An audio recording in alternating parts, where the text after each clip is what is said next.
Hello viewers, বিনোদন জগতের সব খবর নিয়ে আপনাদের সঙ্গে এই মুহূর্তে রয়েছে আমি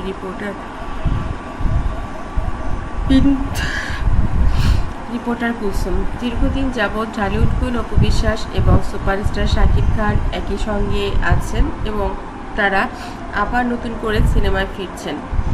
সুপারস্টার শাকিব খানের সঙ্গে এতগুলো সিনেমা করার পর আবার কেন তারা একত্র হচ্ছেন, এমনটাই জানিয়েছেন শাকিব খানের যারা ভক্ত এবং দর্শক তারা।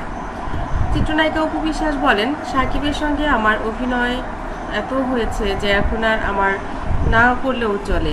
ও ওর মতো করে অভিনয় করছে, আমি আমার জায়গা থেকে চেষ্টা করছি, কিন্তু ভক্ত দর্শকরা মাঝে মধ্যেই আমাদেরকে একসঙ্গে দেখতে চান।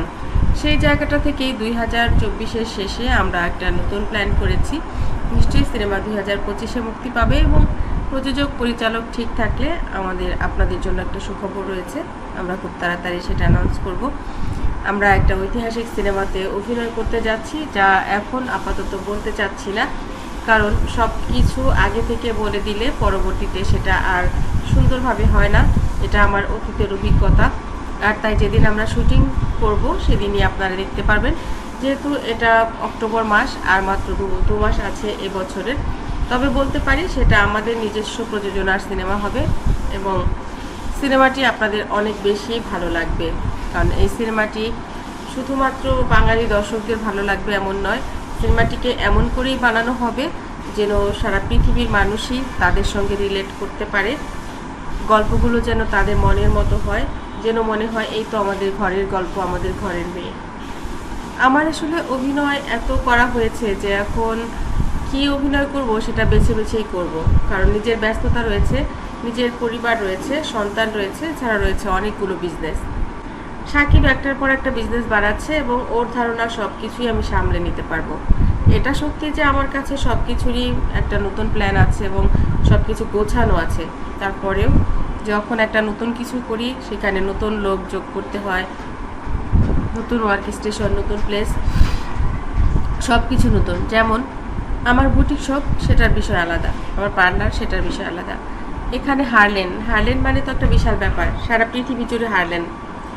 পৃথিবী জুড়ে হারলেনের প্রোডাক্ট, যেগুলো অথেন্টিক, যেগুলো আসলে মানুষ চেনে, ব্র্যান্ড, সেইগুলোকে মেনটেন করার জন্য অবশ্যই আমার কাছে এক্সট্রা কোনো কিছু রয়েছে, কিন্তু তারপরেও সেখানে অবশ্যই নিজের মেধা খাটাতে হবে।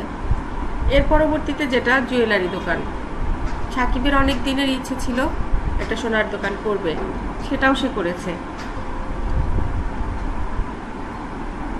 আমি মনে করি আপনাদের ভালোবাসা পেলে এবং সুপারস্টার শাকিব খান এভাবে যদি কাজ করে যায়, নিশ্চয়ই কোনো কাজই আমার কাছে কাজ কঠিন কিছু নয়। আমি সব কিছু সামলে অবশ্যই 2025-এ আপনাদেরকে এমন কিছু উপহার দেব যেটা দেখে আপনারা আসলেই অনেক বেশি খুশি হবেন। এখন যেটা কাজ করতে হবে সেটা হচ্ছে, আমার সন্তান রয়েছে, আমাকে ভেবে ভেবে কাজ করতে হবে যে আমি যেন আমার সন্তানের কাছে এমন সিনেমা উপহার না দিই যেটা দেখেও লজ্জা পায়, স্ক্রিনে তাকাতে পারে না। সারা বাংলাদেশেই মানুষের সন্তান রয়েছে, সন্তানদেরকে নিয়ে তারা হলে যেন লজ্জা না পায়, বরঞ্চ সন্তানকে কিছু শেখাতে পারে সেই সিনেমাটি দেখে, কারণ একটি সিনেমা একটা দেশের সংস্কৃতি এবং ঐতিহ্য। বন্ধুরা, অপু বিশ্বাসের কথাগুলো আপনাদের কাছে কেমন লেগেছে অবশ্যই কমেন্ট করতে ভুলবেন না। আমার চ্যানেলটি যারা ইতিপূর্বে সাবস্ক্রাইব করেছেন তাদেরকে অনেক ধন্যবাদ, যারা করেননি অবশ্যই করবেন।